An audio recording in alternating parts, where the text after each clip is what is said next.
they may be part of a chain. Somebody's a supplier, and somebody's a vendor, somebody's a buyer. It goes up and down the chain, but all through that process, there's people talking to people in it. And again, this is where you're going to get Googled. If you're trying to sell to a new client, before you go into the office, they're going to Google you. Now, they'll probably Google your brand first, but if you're lucky, they'll Google you. And this is where, as a B2B salesperson, you've got an enormous opportunity. If you've got that blog, if you've got that Facebook page, the Google Plus page, you should be curating all the cool news and stories from your industry, the master narrative, all the interesting, important stuff that's going on, putting your comments up on it, demonstrating your thought leadership.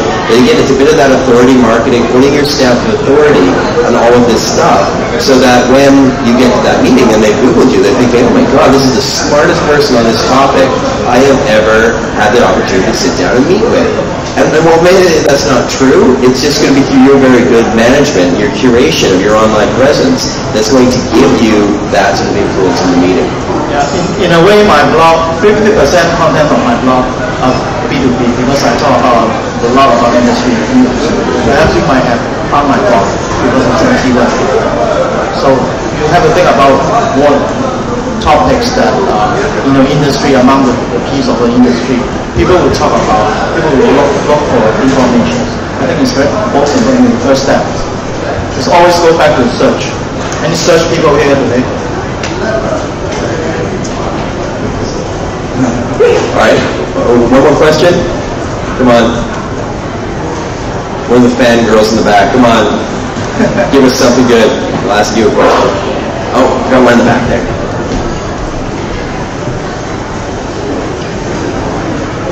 Thank you all.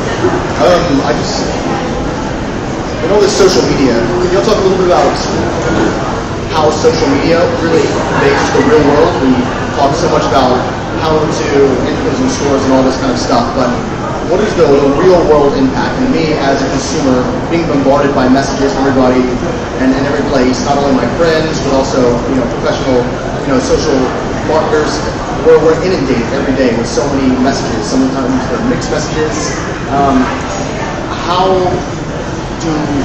Not just how do we cut through as social media marketers, but how, in the bigger picture, do you see people actually getting the sources of information that they trust and will actually change their consumption habits and behavioral patterns because of social media?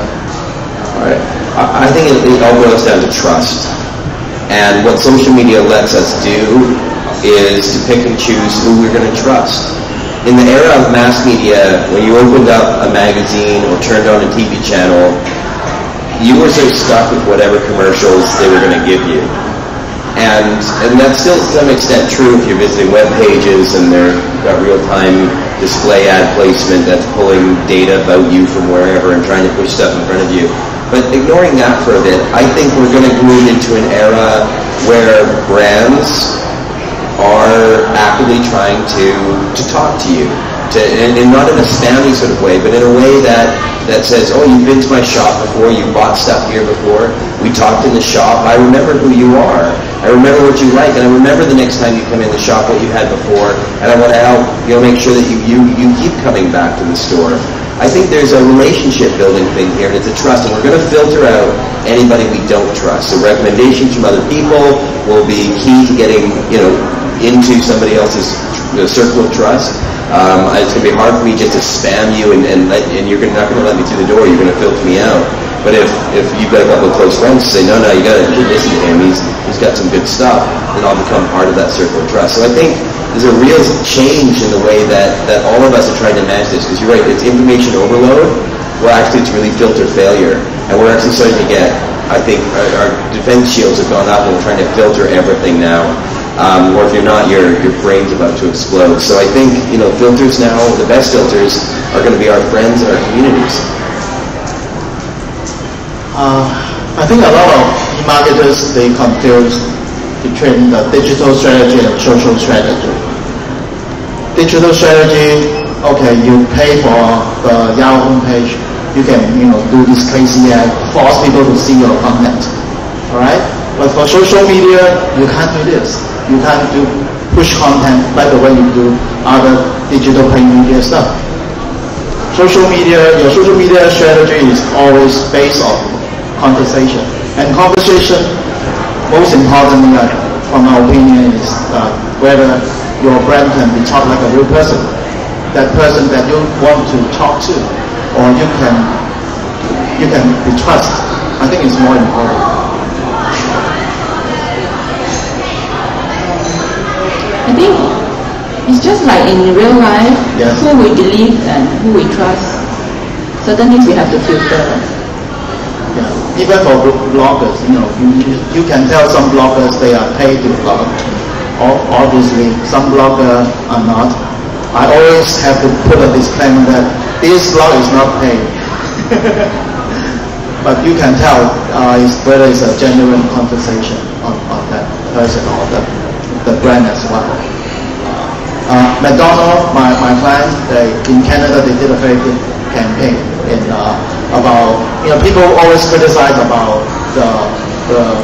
the burger in the advertisement looks so different from the real one. Okay, so you go Google this, McDonald's Canada, see what you can find. They tell you a genuine story about what's behind. It's a very good social media campaign from McDonald's Canada. It's a very genuine conversation instead of just pushing, oh, we are not like that, we are not like, not that kind of conversation. Yeah, I think a lot of it comes down now to authenticity and just do whatever you can. I think being slightly entertaining, trying to offer value, something that's got an emotional connection to it, which I suppose has long been like what really great advertising is.